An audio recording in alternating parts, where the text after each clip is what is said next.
Winter 1941. As the northern skies darkened with smoke and snow, one of Russia's greatest cities, Leningrad, fell under siege by Nazi Germany. Over 3 million people were trapped inside amid shellfire, starvation, and temperatures as low as -40 degrees. Hitler didn't want to capture the city. He wanted to erase it from a map of the world. But in the darkness of despair, the people of Leningrad refused to surrender. They fought, they endured, not only with weapons, but with the sheer will to survive as a nation. This is the story of 872 days in hell, where people were forced to choose between life and death, between courage and merciless hunger. This is the Siege of Leningrad. After World War I, before Europe had a chance to recover, two opposing superpowers rose from the ashes. Nazi Germany under Hitler and the Soviet Union under Stalin. Both harbored ambitions of domination, one in the name of fascism, the other in the name of communism. In 1939, the two enemies signed a Molotov-Ribbentrop Pact, pledging non-aggression. In reality, a temporary agreement to divide Europe between them. But just 2 years later, Hitler tore up the pact, launching Operation Barbarossa, a full-scale invasion of the Soviet Union. The German army was disciplined, brave, and highly effective. But it carried one fatal weakness: a lack of oil. Despite Germany's industrial rise, ranking fourth in the world, the country had virtually no domestic oil reserves, making its mechanized strength and its doctrine of lightning war blitzkrieg entirely dependent on captured fuel sources. Thus, in launching Barbarossa, Hitler set his sights on the oil fields of the Caucasus in the southwestern USSR. To reach them, Germany needed control of the entire northern front and eastern Ukraine, forming a pincer to crush Soviet resistance from both directions. And the key to that strategy was Leningrad. Situated at the mouth of the Neva River, along the Baltic Sea, Leningrad was a major industrial and naval center, and a critical rail hub linking northern Europe. If Germany could seize Leningrad, it would not only sever northern Soviet supply lines, but also link up with Finnish forces, forming a massive southern encirclement to crush the USSR. But the terrain around Leningrad was hostile to blitzkrieg. Dense forests, swamps, and countless rivers and lakes made tank and vehicle movement slow, especially during the muddy spring and frozen winter. These natural obstacles, combined with fierce Soviet resistance, turned Germany's plan to choke the city into the longest and deadliest siege in human history. To carry out the plan, the German High Command reinforced Army Group North with 20 infantry divisions, for Panzer divisions, and 2 motorized divisions. They were joined by 7 Finnish infantry divisions and foreign units, like the Spanish Blue Division, División Azul. Field Marshal Wilhelm Ritter von Lee was placed in overall command. Mobile forces spearheaded the assault, designed to punch through Soviet lines and form encirclements. Under the Blitzkrieg doctrine, German armored thrusts advanced deep, isolating and paralyzing Soviet divisions positioned along the frontier. Their objective: cut off rail and road links between Moscow and Leningrad, encircle the city from the north in coordination with Finnish forces around Lake Ladoga, and isolate Leningrad from all overland supply, forcing it to rely on increasingly dangerous lifelines. This strategy was twofold. First, to open a way for a southern push toward Ukraine and the Caucasus oil fields. Second, to destroy one of the USSR's most important industrial and symbolic centers. Initially, German planners were confident, banking on speed and firepower, but terrain, weather, and overstretched supply lines soon turned a fast campaign into a drawn-out siege. On the Soviet side, the Red Army did not remain passive. The Soviet High Command launched a rapid and large-scale defensive plan to protect Leningrad and the Caucasus. In the north, the Leningrad military district was assigned primary responsibility, deploying 21 divisions to fortify key defensive lines around the city. Further north, the 14th Army guarded the Murmansk region, protecting Arctic access and the western supply route. In the Baltic region, the Baltic Military District, covering modern-day Lithuania, Latvia, and Estonia, deployed 25 infantry divisions, for tank divisions, and 2 motorized divisions organized into the 8th, 11th, and 27th Armies, along with the 7th and 10th Mechanized Corps. This was the Soviets' forward defense line, tasked with stopping the advance of Army Group North. But under the ferocious assault of the German war machine, with its overwhelming mechanized force and firepower, the entire Baltic front collapsed within just 10 days of the launch of Operation Barbarossa. Soviet divisions suffered massive losses. Tanks, artillery, and the Baltic fleet were nearly annihilated. Germany rapidly seized control of the entire Baltic region, opening the road to Leningrad. Faced with overwhelming German momentum, the Leningrad front was forced to shift its strategic focus from the north to the east, south, and southwest to halt the advance of Army Group North and prevent the Soviet Union from repeating France's collapse. At the outset, the Soviet defensive strategy relied on the Luga Line, a 250-kilometer stretch from the Gulf of Finland to Lake Ilmen, deemed as steel wall protecting Leningrad. Behind it, 7 backup defense lines were built and continuously reinforced.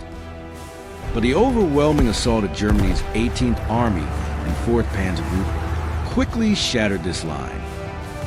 By September 1941, the Red Army was forced to retreat and entrenched directly around Leningrad, concentrating forces along 3 key sectors: west, southwest, and south, the most vulnerable approaches. Despite rapid mobilization, the Soviets' early defensive lines were no match for Germany's superior mechanized and artillery forces during the opening phase of Operation Barbarossa. Facing Hitler's invincible army was nothing short of a gamble with death. The Soviet High Command immediately moved to turn Leningrad into a fortress, preparing the city for a defense that would last 871 days and nights.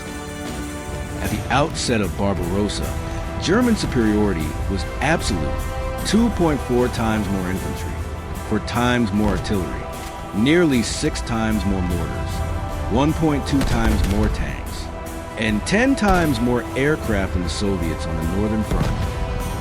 Under Field Marshal Wilhelm von Lee, Army Group North punched through Soviet defenses. In just 3 days, they pushed the 8th and 11th Armies and the 3rd Mechanized Corps back 80 to 100 kilometers inland.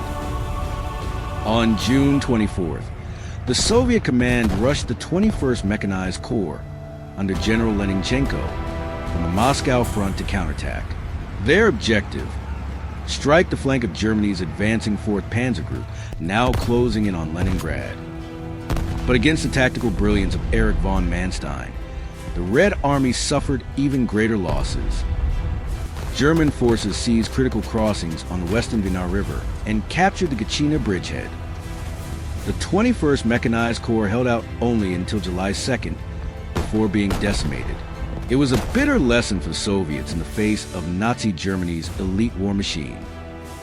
On July 11th, the 4th Panzer Group reached southeast Leningrad. In the south, the 16th Army captured Pskov.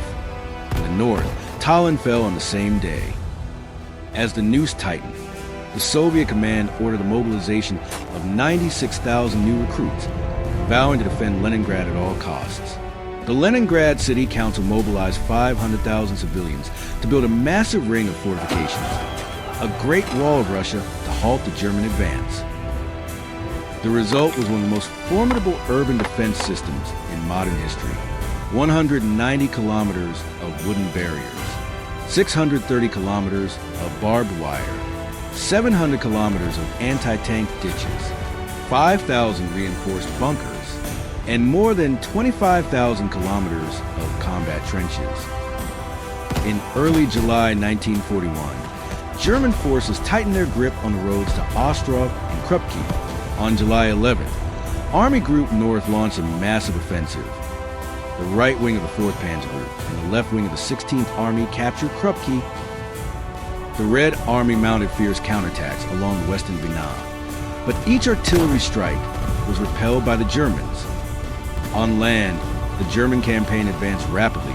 Armored units and the Luftwaffe pressed ever closer to Leningrad, threatening to turn it into a dead city. But at sea, the picture was different. Soviet forces successfully held off naval assaults on the port of Leningrad from the Gulf of Finland. The German Navy was bogged down for months in icy waters, while on land, the siege around Leningrad grew ever tighter. By late August 1941, Germany's 16th Army had severed the Moscow-Leningrad Railway, threatening the city from the southwest and preparing to join Finnish forces on the eastern shore of Lake Ladoga. On August 30th, the last rail line into Leningrad was officially cut off. Faced with disaster, the Soviet High Command split the northern front into two groups, the Leningrad and Kalinin fronts, to strengthen defensive coordination. Hitler issued orders to halt a direct assault and instead to starve the city into submission. He announced that no surrender would be accepted, turning over 3 million soldiers and civilians into hostages trapped within a ring of death. But the Red Army and the people of Leningrad refused a break. Defense lines were reinforced, and every inch of ground was held with blood and unshakable resolve. The war had entered a new phase, not one of blitzkrieg, but a prolonged siege where the endurance of the human spirit would be pushed to its limit. The Soviet military was determined not to repeat the fate of France. For 2 long years, since the siege began, the Red Army worked to fortify defenses and await the chance to strike back, committed to driving the fascists from the north. On September 9, 1941, Marshal Georgy Zhukov, the legendary Soviet commander, received urgent orders from High Command. He was dispatched immediately to the Leningrad front, replacing General Voroshilov, to assume direct control under Stalin's orders. Upon arrival, Zhukov convened an emergency meeting that lasted for hours. He openly identified the grave errors made during the early stages of the defense and introduced a completely new defensive plan. Reinforce anti-tank and anti-air systems, tighten formations, and build reserves for a prolonged war. Under the leadership of the man known as Hitler's nemesis, Leningrad's defenses became more solid than ever, ready to withstand any blow from the Wehrmacht. On September 10, 1941, after days of tightening the siege and backed by heavy artillery and bomber support, German forces launched a fierce assault on Leningrad's outer defenses. But Zhukov's plan quickly proved effective. Soviet tank units were swiftly repositioned to block the German advance, while artillery forces unleashed a relentless counter-barrage. After 7 days of brutal combat, with the city at risk of being breached, Zhukov made a final desperate move. He committed the last reserve forces to the front. More than 500 anti-aircraft guns were pulled from inner-city positions and deployed to frontline anti-tank duty. The concentrated Soviet shelling shattered the German assault, flattening wave after wave of tanks and infantry within hours. On the 8th day, the Soviet 54th Army launched a counterattack from the southeast, forcing the Germans to temporarily halt their advance. Field Marshal Wilhelm von Lee immediately redirected his forces toward Tikhvin, aiming to capture the strategic Sinyavino bottleneck and thus fully isolate the city. The 54th Army was soon cut off from the main force, losing contact with Soviet High Command. Despite attempts to strike the German flank, the offensive failed to change the tide of battle. By the end of September, the last railway supply line was severed, and the siege tightened around Leningrad like an iron noose. The hero city entered what would become one of the most harrowing sieges in human history. 871 days and nights of blockade. On September 19, 1941, the Luftwaffe launched a massive 18-hour air raid on Leningrad. A total of 275 German aircraft carried out 6 consecutive waves of carpet bombing, from dawn until dusk.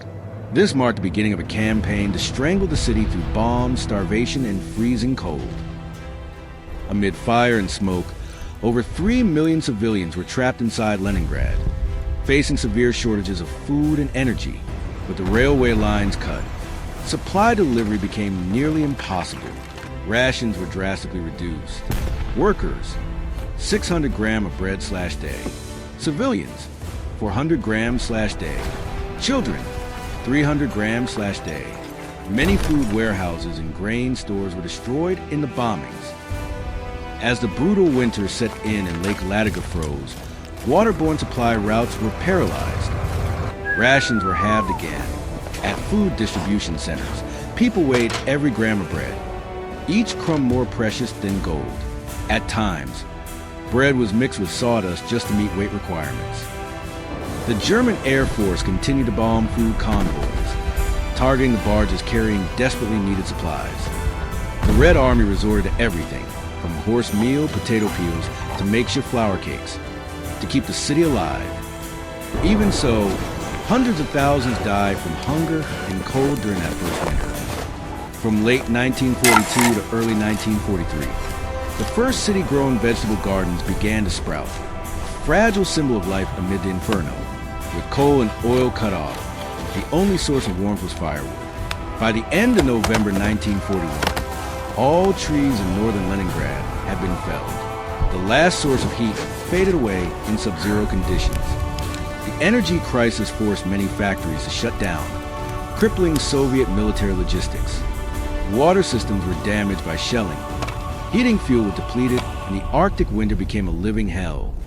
Over the two brutal winters of 1941 to 1943, hundreds of thousands perished from cold and starvation. Leningrad became the largest killing zone of World War II. The city was completely cut off, no contact with Red Army High Command. Meanwhile, the Lake Ladoga route was constantly threatened by German air raids and artillery. Hitler gave the order to wipe Leningrad off the map, deploying heavy artillery from 180 millimeters to 420 millimeters to the city's southwest, combined with long-range airstrikes.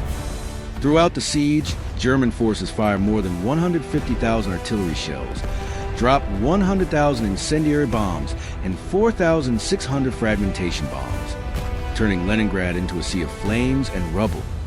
But the rubble itself became a weapon for the Red Army. Snipers, grenades, and urban guerrilla tactics flourished in the shattered landscape. High-rise buildings were turned into sniper nests, while the debris-filled streets slowed German infantry and inflicted heavy losses. In parallel, over 500,000 civilians were mobilized to dig hundreds of kilometers of trenches, anti-tank ditches, and install barbed wire. Thousands of concrete bunkers and steel barricades were built. City factories shifted to producing weapons and defensive obstacles, transforming stone buildings into fortresses. Despite the siege, Leningrad stood firm for 872 days, becoming a timeless symbol of Soviet resilience. Even under total blockade, with severe shortages of raw materials and fuel, Leningrad's factories never stopped working. They produced tanks, howitzers, mortars, machine guns, rifles, and ammunition. Damaged weapons were repaired within the siege lines, showcasing a spirit of unbreakable determination. Thanks to that extraordinary effort, the city produced 713 tanks, 480 armored vehicles, 58 armored trains, over 3,000 anti-tank guns, nearly 10,000 artillery pieces, and more than 3 million shells, laying the foundation for the legendary Soviet counteroffensive. Throughout the campaign, two supply routes became legendary: the Road of Life and the Road of Victory. The Road of Life was the frozen surface of Lake Ladoga, where hundreds of trucks carried food, medicine, fuel, and hope into the city day and night.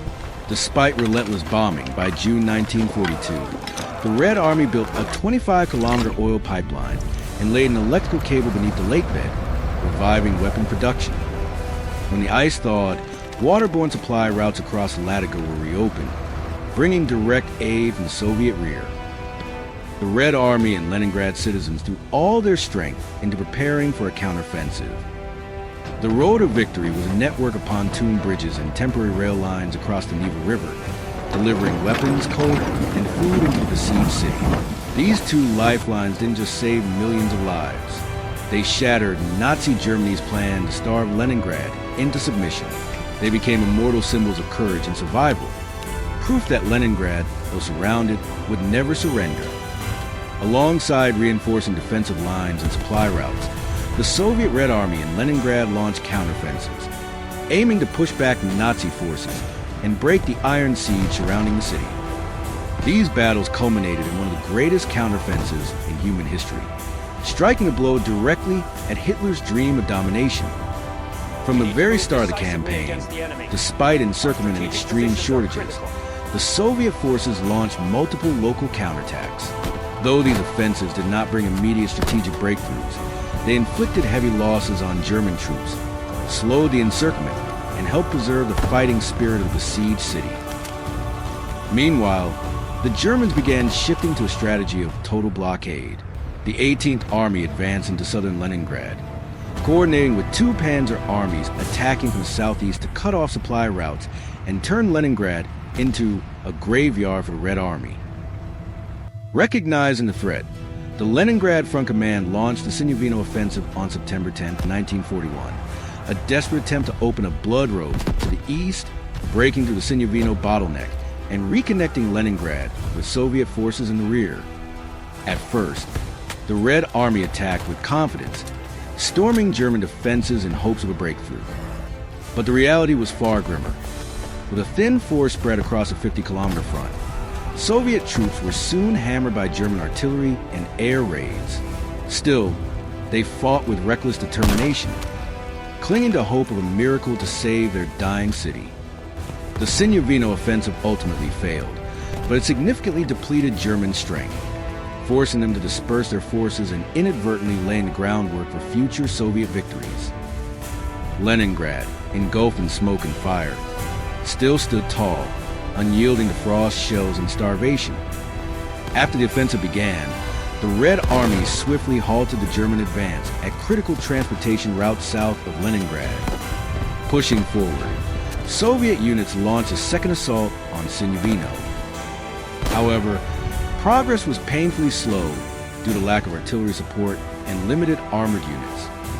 In the first 3 days, the Red Army advanced only 2 to 3 kilometers per day, losing the element of surprise. 2 days later, a Soviet infantry regiment fell into a German ambush, suffering heavy casualties and forced a retreat. Other divisions were hit from flanks, their formations shattered, leading to significant losses. By September 18th, German forces had been reinforced with an additional infantry division. A large-scale counteroffensive followed, backed by artillery, tanks, and air support. Under intense pressure, the Red Army was forced to halt its attack, and even lost the ground it had originally held. German forces broke through over 60 kilometers of Soviet defenses, a breach that could not be sealed. The plan to open a blood road had completely collapsed, and Leningrad was now tightly sealed within the iron grip of hundreds of thousands of Nazi troops. The failed Sinyavino counteroffensive marked the beginning of a new phase in the siege, a desperate yet defiant defense by the Red Army and the people of Leningrad. Immediately following the Soviet surprise attack, German armies along the Volkhov, Turin Front were forced to temporarily pause their advance. But only a few days later, the Germans regrouped quickly, buoyed by a string of earlier victories. By early October 1941, Germany's Army Group North was repositioned in preparation for a new, full-scale assault. 2 German armies were assigned to launch a steel storm toward Volkhov and Turin, aiming to shatter the Red Army's defenses. If the Soviet line collapsed, Leningrad's last railway lifeline would be severed, and even the Lake Ladoga corridor would fall within range of German guns and observation posts.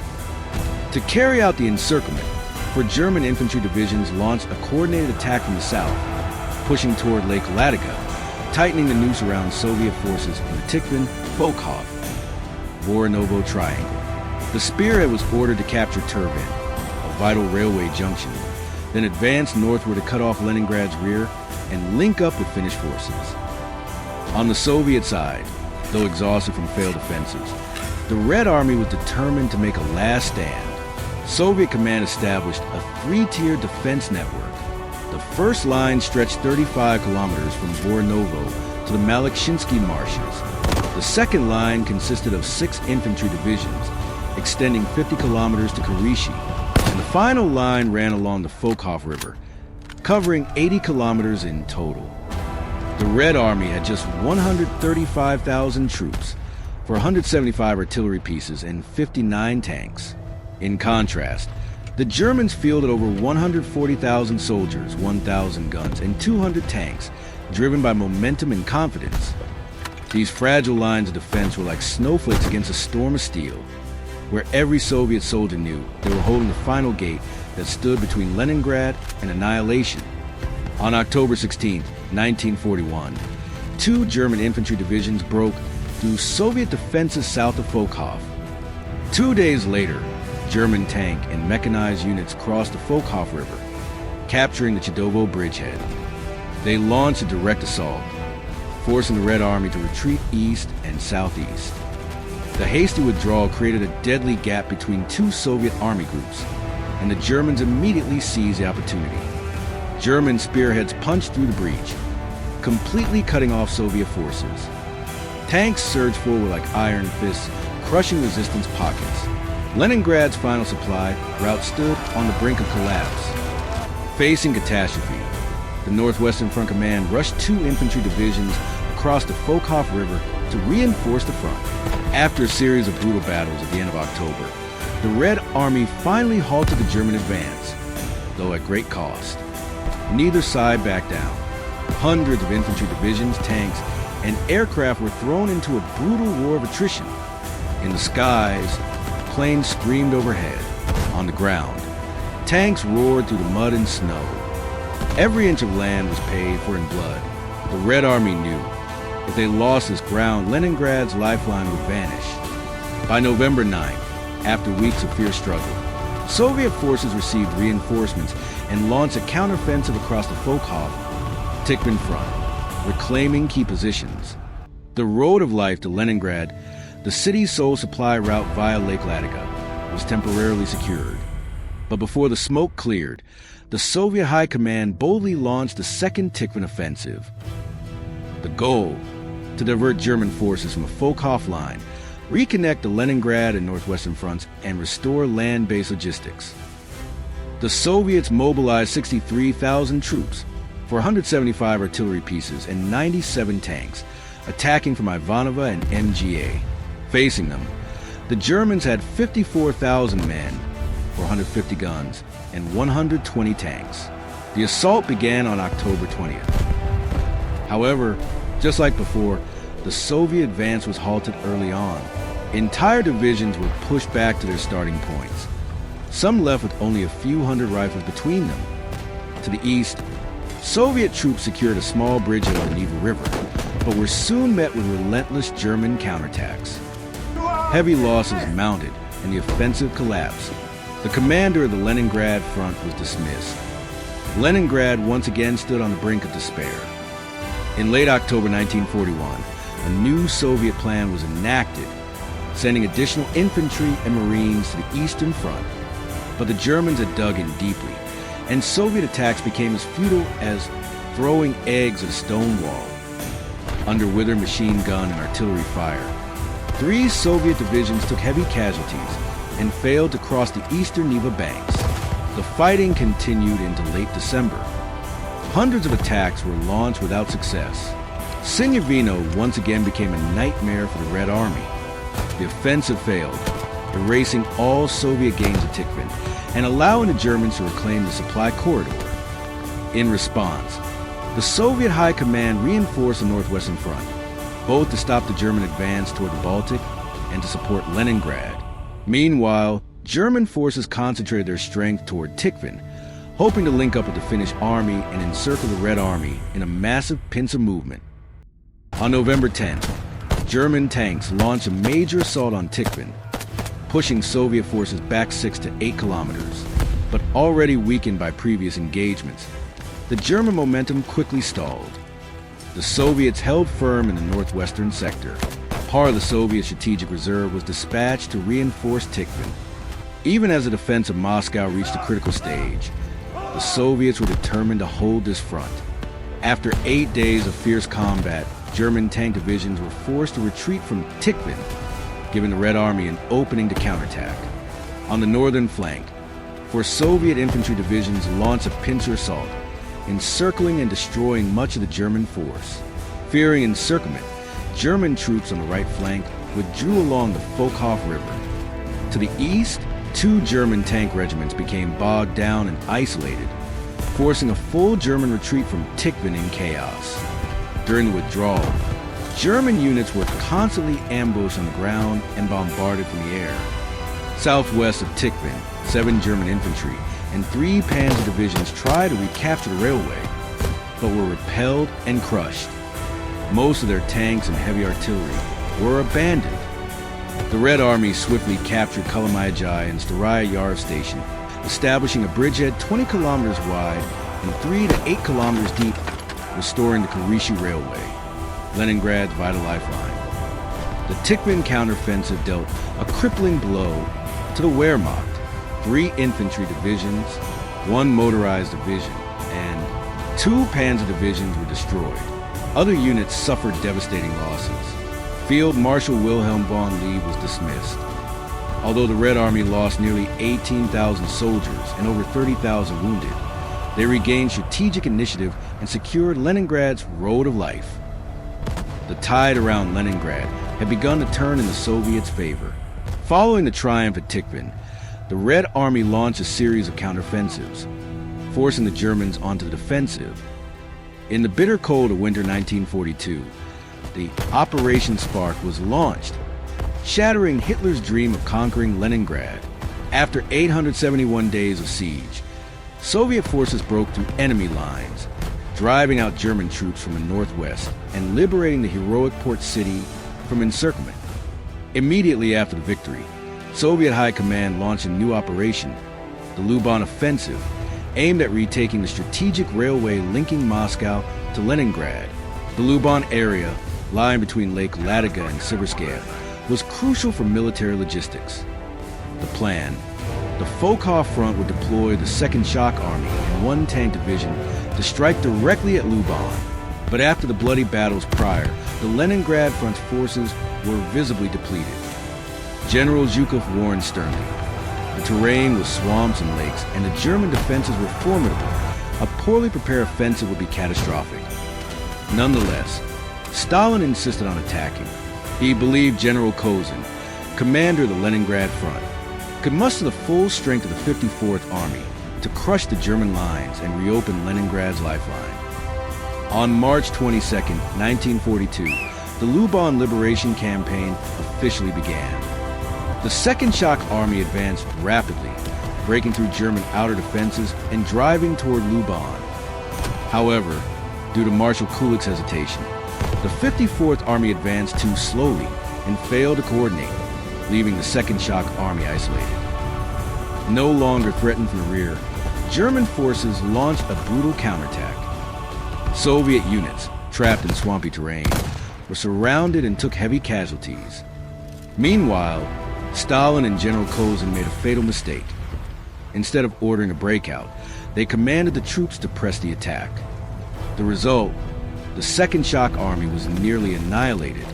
Its commander, General Vlasov, was captured and would later become one of the most infamous traitors in Soviet history. After over 3 months of encirclement, only a small fraction of Soviet troops were rescued by the Volkhov Front. The Luban offensive ended in disaster, a painful defeat for the Red Army, stemming from Stalin's strategic miscalculations. Yet fate favored the Soviet Union elsewhere. At Moscow, Tikhvin, and Rostov, Soviet forces held their ground, stopping the Germans from pushing deeper into the homeland. After 2 failed offensives at Sinyavino, the Red Army remained resolute. They were determined to seize the narrow corridor linking Volkhov to Leningrad and drive back the 18th German Army from the southern shores of Lake Ladoga. Despite being only 16 kilometers wide at its narrowest point by late autumn 1942, the Red Army still could not break the heavily fortified German defenses. As winter 1942 arrived, the top priority for the Soviet fronts was to launch the 3rd Sinyavino offensive. While the Red Army prepared in silence, the Germans were also planning a counterstrike, Operation Northern Light, designed to crush Leningrad once and for all.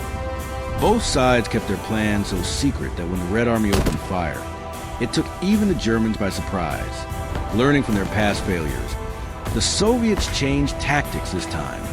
The Leningrad front launched a diversionary attack along the Neva River, drawing German forces westward. Then, from the east, the Fochau front delivered a main blow at Signavino, deploying dozens of infantry, tank, and mechanized divisions in a powerful assault. The two Soviet pincers moved to encircle Germans along the Signavino MGA railway. The Germans rushed reinforcements to maintain the front, but under mounting Soviet pressure, the balance began to tip. To bolster their defense, they dispatched 5 fresh infantry divisions from Crimea, troops who had just taken part in the brutal Operation Eagle Hunt to capture Sevastopol. Around Schlisselburg, German fortifications were densely layered, turning the area into a fortress prepared to resist the Red Army. On August 19, 1942, the Third Signavino offensive officially began. The Leningrad front attacked first, though their strategy had changed. Soviet artillery lacked the power to breach Germany's hardened positions. In the main assault, the 55th Army initially made small gains, capturing Ivanovskoye village and approaching the Ivanova Bridge. But within a week, German counterattacks forced them back, with the risk of being flanked from the Tasna River. The Soviet commander had to commit reserves, but failed to retake the bridge. Despite this local failure, General Medvedev ordered another attack, believing the Germans had been drawn westward. After 2 hours of shelling, Soviet troops stormed forward, carving out a 2 kilometers wedge at the Tasna-Neva junction. But that was the extent of their gains after 3 days of intense fighting. After nearly 2 weeks of battle, a Soviet unit crossed the Moskva River, establishing a small bridgehead just 3 kilometers from MGA. On September 3rd, the Neva Task Group launched a coordinated assault, with the two Soviet pincers now just 6 kilometers apart. They could hear each other's artillery, but couldn't link up as plans were poorly coordinated and both forces were exhausted. At that moment, Field Marshal Erich von Manstein, Nazi Germany's strategic mastermind, arrived to take command. He quickly reinforced the Signavino line, transforming it into a near impenetrable steel fortress. His arrival marked the beginning of Operation Northern Light, a massive counteroffensive designed to wipe out Soviet forces at Signavino and free up troops for the Battle of Stalingrad. But bad weather and swampy terrain caused delays for the Germans.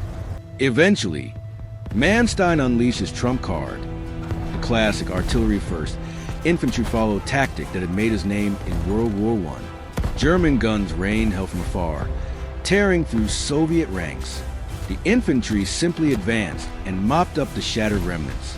Soviet divisions were pushed back eastward, fearing a repeat of the Second Shock Army's annihilation. On September 27th, the Fochau front urgently launched minor counterattacks to open a retreat corridor.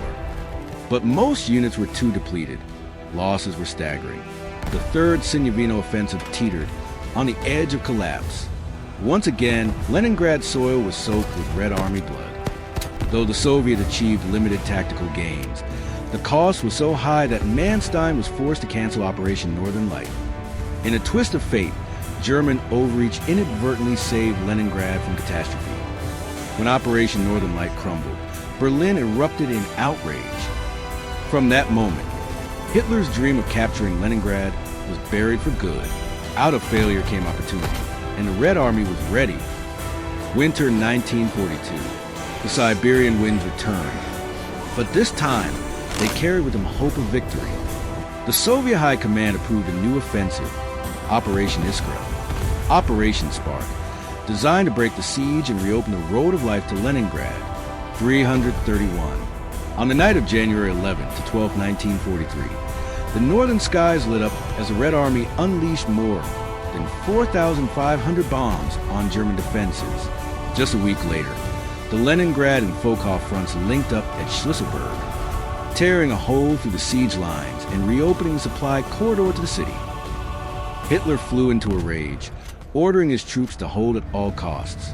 But Germany's mechanized forces were exhausted, unable to mount a counterattack. After 871 days and nights of unrelenting siege, the blockade of Leningrad was finally broken. But that victory came at a horrific price. Over 330,000 Soviet soldiers were killed. More than 600,000 civilians died of starvation and cold. Nazi Germany suffered more than 500,000 casualties. The siege of Leningrad entered the history books as one of the most brutal battles in human history.